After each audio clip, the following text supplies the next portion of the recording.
atmosfera yang kering dan cuaca kurang hujan di Semenanjung telah menyebabkan keadaan panas dan suhu yang agak tinggi. Dan di saat ini sudah terdapat 6 negeri yang diletakkan di bawah tahap 1 iaitu gelombang haba, iaitu tahap berjaga-jaga. Suhu maksimum harian di antara 35 hingga 37 darjah Celsius sekurang-kurangnya 3 hari berturut-turut. Dan kawasan yang terjejas adalah di negeri Perlis, di daerah Sik di negeri Kedah, di daerah Jeli dan juga Kuala Krai di negeri Kelantan, di daerah Jelebu di negeri Sembilan, daerah Bentung, Jerantut, Lipis dan Raup di negeri Pahang serta di daerah Batam Padang, Kinta dan juga di daerah Hulu Perak di negeri Perak. Dan orang ramai sentiasa dinasihatkan supaya bersabar, mengurangkan aktiviti luar dan pastinya tidak membuat pembakaran terbuka. Baik, seterusnya kita beralih ke paparan.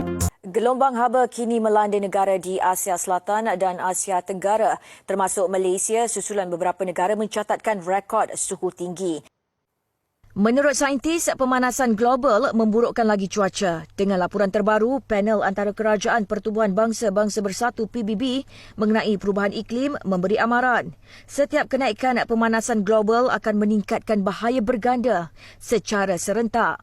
Jabatan Meteorologi Thailand memaklumkan suhu mencecah rekod 44.6 darjah Celsius di wilayah barat pada 15 April lalu dan meramalkan suhu panas berterusan hingga minggu depan. Menurut Ketua Serantau bagi Institut Dasar Iklim, Climate Analytics, Fahad Said, rekod panas tahun ini di Thailand, China dan Asia Selatan adalah trend iklim yang jelas dan akan menyebabkan cabaran kesihatan awam untuk tahun akan datang. Sejumlah besar ikan di Tasik Universiti Sultan Zainal Abidin Yuniza, Kuala Nerus, Terengganu mati akibat kemarau kesan daripada cuaca panas sekarang.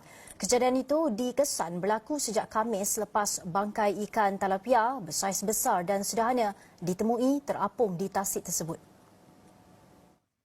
Kekurangan oksigen dan peningkatan suhu permukaan Tasik Universiti Sultan Zainal Abidin Yuniza akibat kemarau dikenal pasti antara punca ribuan ikan talapia ditemui mati terapung. Dan ini penjelasan Fellow Penyelidik Institut Penyelidikan Alam Sekitar Pantai Timur SRI Yuniza, Dr. Fatur Rahman Lananan mengenai senario berkenaan. Peningkatan suhu permukaan bumi ini pun dah menurunkan kapasiti simpanan oksigen terlarut air. Okey? Sebab apabila air itu panas, kapasiti untuk menyimpan oksigen dia berkurangan. Apabila air itu sejuk, kapasiti menyimpan oksigen tinggi. Jadi ada faktor satu, faktor muatan nutrien, sebab nutrien tu jadi lebih pekat lah. Sebab sekarang Terengganu ni agak kemarau, jadi apa-apa sisa buangan daripada perumahan ataupun perbandaran ni dia lebih pekat. Sebab kurang air kan, dia tak dilarut. Okay. Ditambah pula dengan peningkatan suhu permukaan. Jadi apabila faktor satu dengan faktor dua ni bertembung, jadi membetulkanlah dua faktor lah yang bertindih yang menyebabkan kematian ikan. Sebab tu kita nampak ikan yang mati ni, kita nampak ikan yang bersaiz besar. Jelasnya, jika berterusan, dikuatiri akan menyebabkan telur ikan dan hidupan air yang lain turut terjejas. Menurut Dr. Fatur Rahman, ia merupakan kejadian kedua yang berlaku selepas tahun 2018. Susulan itu, Ansari menyarankan pembinaan loji rawatan air Tasik untuk merawat nutrien dalam Tasik Yuniza bagi mengelakkan insiden sama berulang.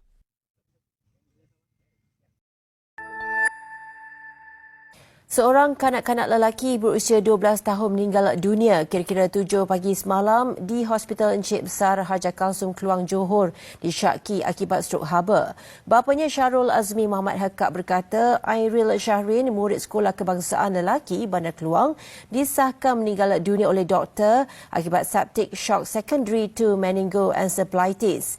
Katanya anak kedua daripada 4 beradik itu mengalami simptom termasuk demam tidak berpeluh, kekejangan otot, muntah dan meracau kira-kira 10 malam Ahad lalu. Syarul Azmi berkata doktor menerangkan anaknya mengalami simptom strok haba sehingga buah pinggang terjejas dan ada radang otak. Beliau berkata jenazah Airil Syahrin dikebumikan di tanah perkuburan Islam Kampung Bentung.